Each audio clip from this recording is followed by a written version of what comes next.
It is the photo shoot that turned deadly. A model was allegedly posing with a gun when it went off, shooting and killing the photographer, who was also her boyfriend. Investigators uncovered a bizarre social media history behind this woman. Even though she claimed the gun just went off, prosecutors and the witness who saw everything say this was not an accident. There is shocking new information in this case, including a photo of the model holding the gun just minutes before the fatal shot. Before we get deeper into this case, 3 people knew what happened during an impromptu photo shoot in Las Vegas: the suspect, a witness, and the victim. This photo shoot involved a knife and a gun. The suspect is 20-year-old Alessandra Blue. She is now facing an open murder charge with a deadly weapon. She told police it was an accident, but evidence and eyewitness accounts suggest otherwise. The victim was her boyfriend, the photographer. The witness says the model pointed the gun and fired intentionally.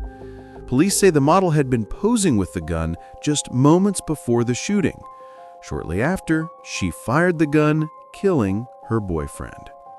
Authorities are reviewing social media videos, pictures, and messages that show the suspect frequently posing with weapons and talking about violence.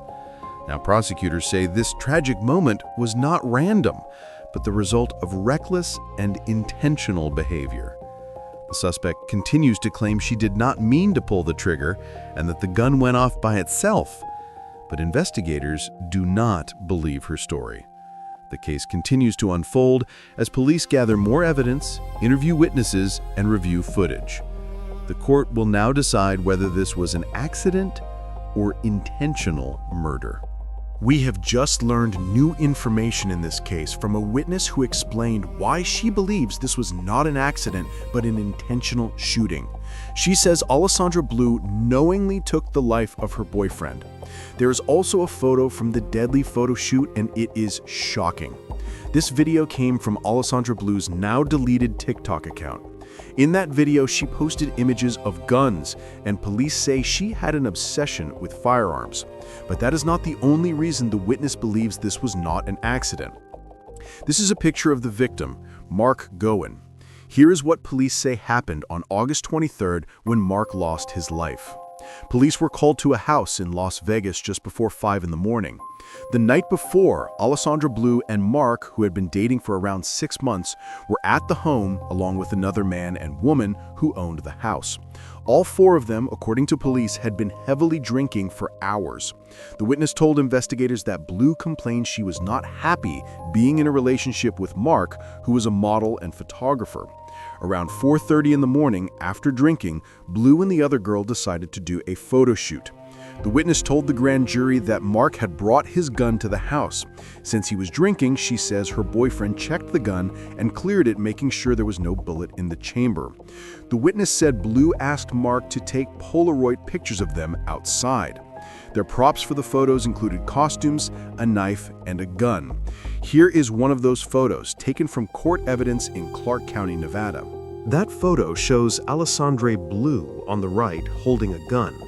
The witness told the grand jury that she held the gun earlier in the night and it felt heavier now than before, as if someone had reloaded it after her boyfriend had cleared it. The witness described the moment of the shooting. She said she saw the flash from the Polaroid camera as Mark took a picture. She watched the photo print. Then Alessandra moved next to her and there was another flash that was much louder. Mark and the camera fell at the same time. The witness says that flash was not the Polaroid, it was the gun. But Blue told police she thought the gun was empty and did not know how it fired. It echoes the argument Alec Baldwin made in the Rust movie shooting, though this situation is very different. When the witness was asked what she thought Blue was doing when she shifted closer, she said she believed Blue pointed the gun at Mark. Blue also claimed she did not know much about guns and had not taken a gun safety class.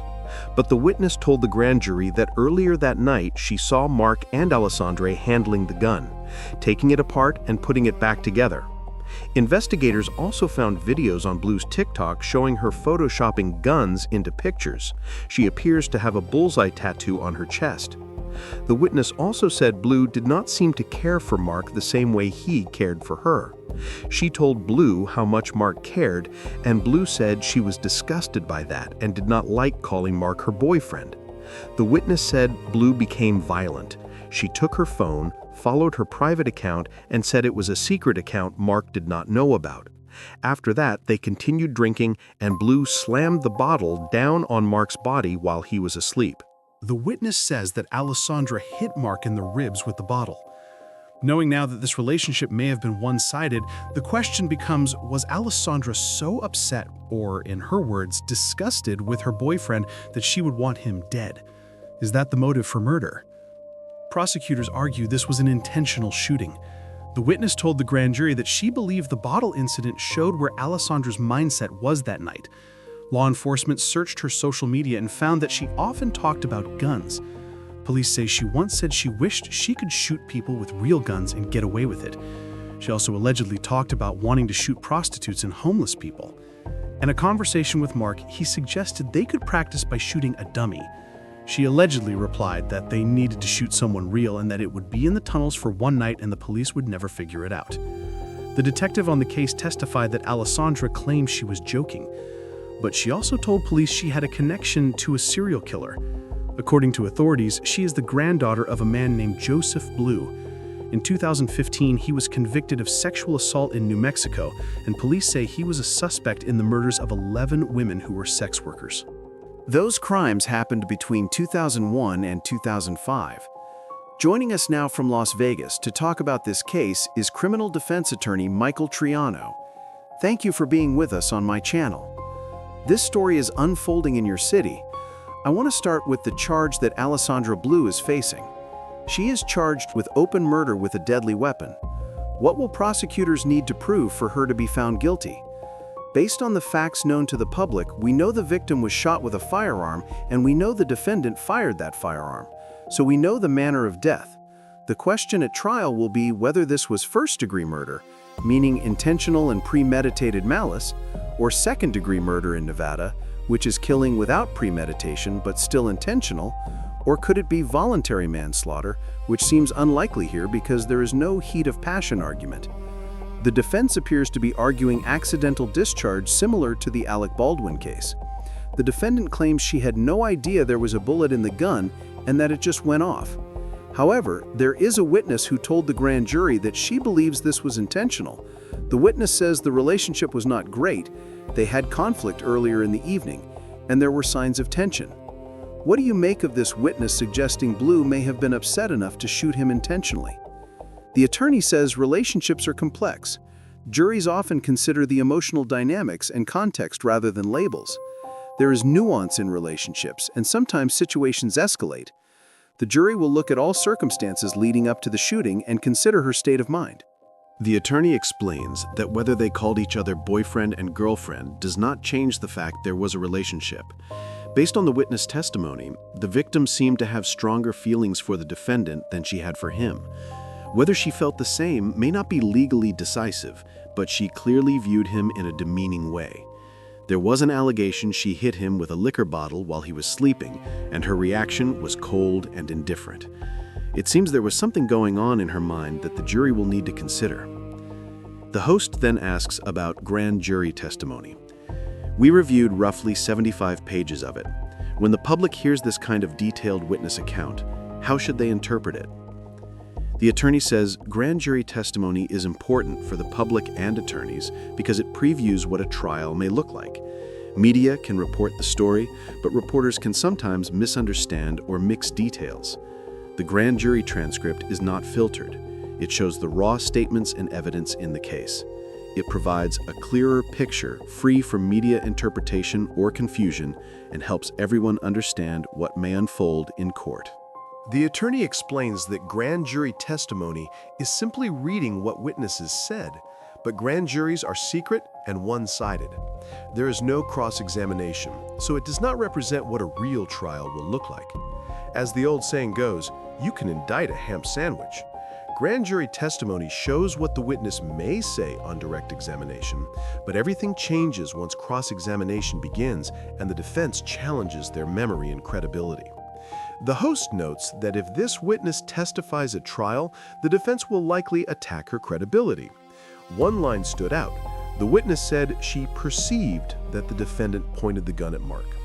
The host questions the use of the word perceived, because in court, it is usually about what you actually saw, not what you thought.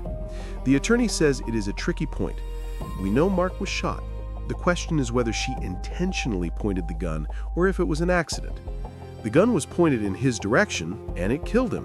Whether she meant to do it is for the jury to decide. From a legal strategy perspective, the defense will have to attack the witness's perception and challenge her interpretation. They must acknowledge the facts. The victim was shot and killed. The gun was pointed in his direction. The question becomes whether it was part of the photo shoot, whether she was joking, whether it was an accident, or whether she mishandled the gun. Anything other than intentionally aiming and firing with the intent to kill is what the defense will argue. They will suggest carelessness, recklessness, or misunderstanding rather than murder. The attorney says doing a photo shoot with a gun is already dangerous. The defendant claims she did not think the gun was loaded, but she clearly had knowledge of firearms and the gun did fire a bullet. There are photos of her holding the gun during the shoot and she pulled the trigger. So the question for a jury becomes whether this is first-degree murder, second-degree murder, or another charge. Could she walk free with a not guilty verdict? The lawyer says there is always a chance, but if the defense can at least remove first-degree murder from the table, that alone will feel like a victory. Second-degree murder could still apply. Voluntary manslaughter does not appear to fit because there is no evidence of heat of passion, no testimony of sudden rage or abuse. They might instead argue involuntary manslaughter if it was truly accidental. But the prosecution will push hard for first-degree murder. They will argue intentional killing. The defense will argue accident, and the jury will decide. Completely walking free would be difficult, given that someone died and she fired the gun.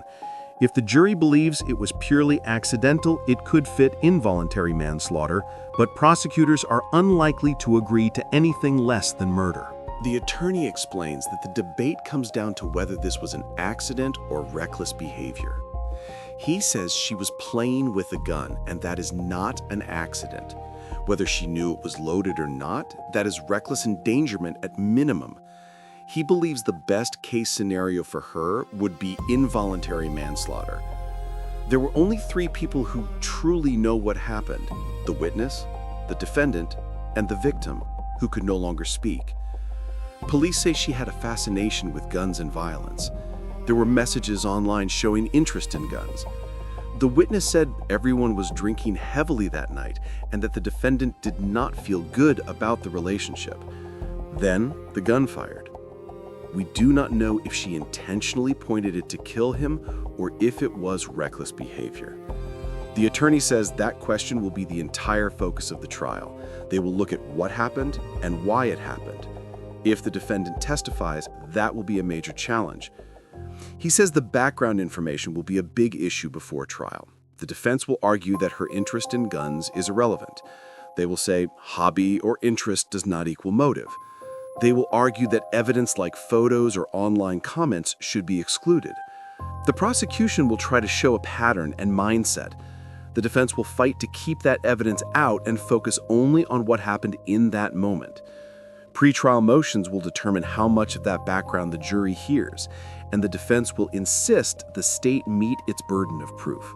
The attorney notes that the story about her grandfather is unusual and will draw attention, but the question is whether it would be allowed in court. The defendant mentioned she was related to a serial killer, and police said he was suspected in the murders of 11 sex workers in New Mexico between 2001 and 2005. Police referenced this in grand jury testimony. The attorney explains that information like that only comes into trial if the defendant herself made statements about it to police or posted about it online. The officer testified at the grand jury because the defendant did not appear, which is normal. Defendants rarely testify in grand jury proceedings. If she made social media posts or wrote about her fascination with her grandfather, then prosecutors could potentially introduce it. But without her own words, it would likely be excluded. Since it seems she did brag about it to a friend, there is a chance it could come into trial because your own words can be used against you. The host then asks about trial strategy and whether the defendant would have to testify. The witness is likely to be a key part of the prosecution's case. The attorney explains that defendants are rarely required to testify. He says many clients ask for percentages or odds, but there is no fixed formula. Whether she testifies will depend on strategy, risk, and how the evidence unfolds. The attorney says he never gives percentages because there are too many variables in criminal defense. It is always a discussion between the defendant and her legal team. Some clients should never take the stand, even if they are innocent, because cross-examination from a trained prosecutor can be devastating. Even telling your own story can be difficult when your freedom is on the line. If a defendant testifies, they must speak calmly, clearly, and consistently, and then face cross-examination. The prosecutor will likely challenge every detail, and the jury will watch closely. It is risky, rare, and dangerous, but it will be a conversation because there are only 3 people present and only 2 of them are alive. The host then asks how confident a defense attorney would feel fighting a murder 1 charge. The attorney says an open murder charge is always an uphill battle. They do not file those charges lightly. People can be found not guilty or convicted of lesser charges, but it requires a fight, strategy, and determination. He says he has handled cases with worse facts and still achieved successful results. The host thanks him for joining. The attorney thanks him back. The segment ends with the show's outro, inviting viewers to subscribe and watch next time.